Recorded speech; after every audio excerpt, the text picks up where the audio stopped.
अस्सलाम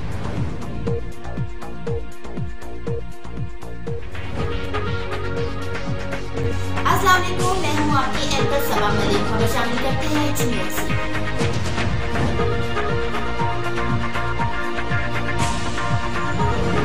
आप देख रहे हैं मिशन न्यूज़, पाकिस्तान की आवाज़।